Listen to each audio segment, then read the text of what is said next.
ரோகிணியும் சிந்தாமணியும் பேசுறது எல்லாத்தையும் ரோகிணியோட அம்மா கேட்டுடுறாங்க. ரோகிணி ஏன் இப்படியெல்லாம் பண்ணிக்கிட்டு இருக்கா? அந்த முத்துவும், மீனாவும் எவ்வளவோ நல்லது பண்ணியிருக்காங்க கிருஷிக்காக.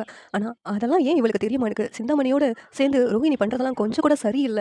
இதெல்லாம் அவகிட்ட சொன்னா, அவ கண்டிப்பா நம்மள தான் திட்டுவா. நம்ம மீனாவுக்கும், முத்துவுக்கும் எந்த கெடுதலும் நடக்க விடாம பண்ணணும் அப்படின்ட்டு ரோகிணி அம்மா முத்துக்கு கால் பண்ணி ஒரு இடத்துக்கு வர சொல்றாங்க. முத்துவும் அந்த இடத்துக்கு வந்துடுறாங்க. வந்ததும் எதுக்காக வர சொன்னீங்க அப்படின்னு சொல்லி கேட்குறாங்க.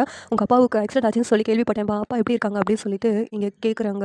அப்பா நல்லா இருக்காங்க. நீங்க எந்த விஷயத்துக்காக வர சொன்னீங்க அப்படின்னு முத்து கேட்டதும், இங்க பாருப்பா சிந்தாமணி என் பொண்ணுகிட்ட பேசுறதெல்லாம் நான் கேட்டேன்ப்பா. அந்த சிந்தாமணி தான்ப்பா உங்க வீட்டுக்கு சாமியாரையும் அனுப்பி வச்சிருக்கா. அந்த சாமியார் மூலமா மீனா இந்த வீட்ல இருந்தா, இன்ன உங்க அப்பாவுக்கு ஆபத்துன்னு சொல்ல வச்சிருக்கா. அப்படி சொன்னா தானே உங்க அம்மா மீனாவ வீட்ட விட்டு அனுப்புவாங்க. அதுக்காக தான்ப்பா இப்படிலாம் பண்ணியிருக்கா அப்படின்னு சொல்லிட்டு இங்க ரோகிணியோட அம்மா சொல்றாங்க. அது கேட்டு முத்துக்கு அதிர்ச்சியா இருக்குது. இதெல்லாம் அந்த சிந்தாமணியோட வேலை தானா? அப்பன்னா உங்க பொண்ணு இதில சம்மந்தப்பட்டிருக்கா அப்படிதானே அப்படிங்கிறாங்க. இல்லப்பா இது என் பொண்ணுக்கும் இதுக்கும் எந்த சம்மந்தமும் இல்ல. என் பொண்ணுகிட்ட அவ இந்த காரியம்லாம் பண்ணேன் அப்படின்னு சொல்லிக்கிட்டு இருந்தா. என் பொண்ணுக்கே அது அதிர்ச்சியா இருந்த மாரி தான் அவ பேசிக்கிட்டு இருந்தா. அதெல்லாம் நான் கேட்க போய் தான் உன்கிட்ட சொல்றேன் அப்படின்ட்டு இங்க ரோகிணியோட அம்மா சொல்றாங்க. அது மட்டும் இல்லப்பா, உங்க அப்பாவுக்கு ஏதாவது சின்ன ஆபத்து வந்தா தானே மீனாவ உங்க அம்மா வீட்ட விட்டு தொரத்துவாங்க. அப்படின்னு சொல்லி தான்ப்பா உங்க அப்பாவ ஆள வச்சு கீழ தள்ளி விட வச்சிருக்காங்க அந்த சிந்தாமணி. அப்படின்னு சொல்லிட்டு இங்க ரோகிணி அம்மா சொல்றதெல்லாம் கேட்டு முத்துக்கு அவ்வளோ அதிர்ச்சியா இருக்கு. இதுல என் பொண்ணுக்கு சம்மந்தம் இல்ல அப்படிங்கிறதுக்கான ஆதாரம் இந்த ஃபோன்ல இருக்குப்பா.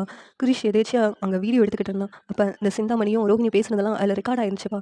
அதான் உன்கிட்ட இதெல்லாம் குடுத்துட்டு போகலான்னு சொல்லி தான் வந்தேன் அப்படின்ட்டு ரோகிணி அம்மா சொல்றாங்க. முத்து செம கோவத்தோட அந்த சிந்தாமணிய சும்மாவே விட மாட்டேன். சிந்தாமணிய எங்க அம்மா மலை போல நம்பிக்கிட்டு இருக்காங்க. ஆனா எங்க அம்மாவுக்கு இவ்வளோ பெரிய துரோகம் பண்ணியிருக்கா.